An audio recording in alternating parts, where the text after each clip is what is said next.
Hola, mi nombre es Fabricio Mejía Madrid y esta es mi colaboración semanal para Sin embargo, que se llama Mi experimento para el 1 de junio. Falta menos de un mes para la elección de los juzgadores en todo México y la oposición ha tomado la decisión de boicotearla. Con llamados a abstenerse y a no votar, el PRIAN sigue convencido de que no ir a votar significa estar en contra de la elección. En estas mismas columnas hemos explicado que el no voto no le significa casi nada a una elección porque solo contabiliza a los que no fueron y debieron ir, que en este caso de los juzgadores serán 99 millones de personas.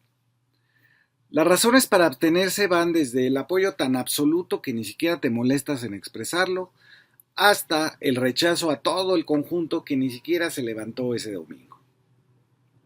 Por lo tanto, abstenerse no quiere decir nada, es un terreno de neutralidad absoluta, pero la oposición lo trata de vender como que el silencio también grita y cosas así. Abstenerse es como todo lo que está en blanco, la nada, un conjunto vacío. Si intentáramos una metáfora de fútbol, abstenerse es no ir al estadio, no ver el partido por televisión ni por el celular. Es nada. El más tierno comentario lo vi de un despistado doctorazo en Derecho en la red X, que muy angustiado se preguntaba qué pasaría si después de la elección de los juzgadores un sentenciado le reclamaba a su juez: ¿por qué me encarcela si yo voté por usted? Su comentario es tan de ternurita ajena, porque todavía no se entera que una elección democrática no es un mercado donde uno compra y se vende, sino un contrato social. Una elección no es individual, aunque el voto lo sea, es colectiva e integra una mayoría. Se establece un compromiso entre esa mayoría que representa a la sociedad en su conjunto, o si se quiere, a la patria. No es que cada uno de nosotros, por haber votado, tenga un ticket para reclamarle al vendedor que no entregó bien una mercancía. Es como hace unos años que la doctora Denise Dresser aseguraba que el presidente era su empleado porque ella le pagaba. Esa penosa despolitización de pensar que uno vota con respecto a los intereses personales y que si no resulta como tú querías o te imaginabas, puedes ir a la Profeco a reclamar, es tan absurda como la idea de que la soberanía popular se puede dividir en cachitos, en pedacitos que son los electores individuales, o en grupos que serían grupos supuestamente uniformes como las mujeres o las personas de la tercera edad. No, para que no ocurriera eso se inventó un término como soberanía popular, que es puramente político, no es sociología, es decir, de grupos que se identifican, qué sé yo, los agricultores de Zapote Negro, del Pacífico, o de universitarios del centro, o de gays, o de afrodescendientes, o de izquierda verdadera. No, la soberanía es un compromiso imaginario que abarca a toda una nación, vayas o no vayas a votar, votes por uno o por la otra. Así funciona y permite el ejercicio del poder y de la obediencia social, lo que llamamos legitimidad. El compromiso que vamos a establecer con los juzgadores electos es el de la justicia, que como sabemos siempre debe de ser para los pobres, los vulnerables, los que no tienen el dinero ni las influencias en el aparato judicial. No hay que darle más vueltas. El criterio en esta elección será a favor de aquellos juzgadores que tienen una vida, una trayectoria profesional del lado de las causas casi siempre perdidas, entre ellas las de los pobres, los indígenas y hasta del interés nacional. Basta acordarnos cómo llegamos hasta aquí. A pesar de los ministros de Norma Piña, a pesar de los abogados de Salinas Pliego enquistados en la Suprema Corte, de los jueces Ventura Ramos y Gómez Fierro, que con sus decisiones eliminaron, el primero, la investigación sobre los estudiantes desaparecidos de Ayotzinapa, y el segundo, la posibilidad de que los mexicanos decidiéramos nuestro futuro energético. 2 jueces, de los miles que hay, fueron capaces de tomar decisiones que afectaron a la nación en su búsqueda de la verdad, en el caso de Ayotzinapa, y en su futuro como país soberano. Entonces, Andrés Manuel y Claudia Sheinbaum plantean el plan C, que es lograr la mayoría calificada en el Congreso, y se logra. En ese trance tenemos la toma del Senado por un grupo porril de Norma Piña, la huelga de los trabajadores que seguían cobrando sus salarios, y el último acto.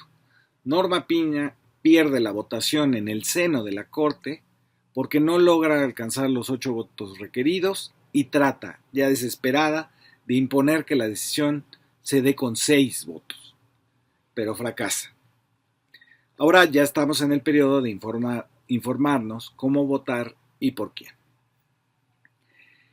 Pero han existido otros obstáculos. Por ejemplo, el INE se abrogó en un primer momento el monopolio de comunicarle a la gente que el 1 de junio iba a llevarse a cabo una elección de jueces. Le prohibió a la presidenta, a los gobernadores, a los legisladores llamar a participar. Eso se arregló después del Tribunal Electoral, pero ya se había perdido un tiempo muy valioso. De acuerdo a una encuesta de ENCOL de finales de abril, solo 54% no sabían la fecha de la elección y 41% sabían la fecha exacta o que era en junio. Así que el INE no había hecho un trabajo de difusión ni siquiera aceptable. Luego vinieron las prohibiciones a las campañas de los candidatos, que se han tenido que arreglar con una semblanza más bien pitera en las páginas del INE, y los más voraces consiguiéndose 2 o 3 youtuberos que no se cansan de repetirnos las bondades de sus clientes. Las encuestadoras también han tomado esta elección histórica para hacer negocios y dan por ganadores a gente impresentable que probablemente ni va a llegar. Y como la televisión y la radio no pueden hacer el negociazo que ansían cuando las elecciones son entre partidos políticos, pues han básicamente ignorado el tema. Así que nos enfrentamos como ciudadanos a un obstáculo doble. Por un lado, unos difusores que prefirieron hacer negocio a informar la verdad, y otros a los que no les importa y que acaso en el fondo le apuestan a una elección sin mucha participación para decirnos, ya ven, se los dijimos, el pueblo todavía no está preparado para la democracia. Eso fue justo lo que hicieron las dos revistas en otra época tan influyentes como Nexos y Letras Libres. Sacar del cajón de los triques a Ernesto Zedillo para que nos viniera a asustar con el petate de la tiranía. Como hemos documentado ya en esta columna, en la columna pasada, Zedillo se atrevió a escribir, o al menos a afirmar, esto. La reforma del 1996 estableció las condiciones para que México tuviera por fin elecciones competitivas, imparciales y justas, en una palabra, impecables. 1996, impecables. Ello marcó el fin de la presidencia autocrática y abusiva y el ansiado arribo de una presidencia verdaderamente democrática. Eso vino a decir, y nomás por probarle lo cínico y prepotente que le suena a su afirmación a quienes fuimos defraudados por su sistema electoral en 2006 y 2012, habría que salir a votar masivamente. ¿Pero por quién? Yo he hecho un primer ejercicio, un primer experimento, y este será el último aviso que haga. Lo digo en primera persona porque es lo que yo voy a votar. Cada quien es libre de votar a quien quiera porque el voto es secreto. Pero les comparto cómo me fue en este experimento usando una aplicación del propio INE. Resulta que en la página del INE hay un simulador de la votación del 1 de junio. Me metí poniendo mi ciudad y mi sección electoral que viene en la credencial para votar. A continuación me apareció la primera boleta, que es para la Suprema Corte. Cuando hice la primera columna, y me disculpo por ello, me equivoqué al pensar solo en 4 mujeres. Resulta que deben ser 5. En los recuadros en blanco llené mis números. 03 para Lenia Batres, la ministra del Pueblo. 26 para María Estela Ríos, la abogada de los trabajadores y de Andrés Manuel López Obrador, 17 para Ana María Ibarra, 31 para Natalia Telles, la jurídica de Raquel Buenrostro, que le cobró impuestos a las empresas que no pagaban, y el 09 para Fabiana Estrada.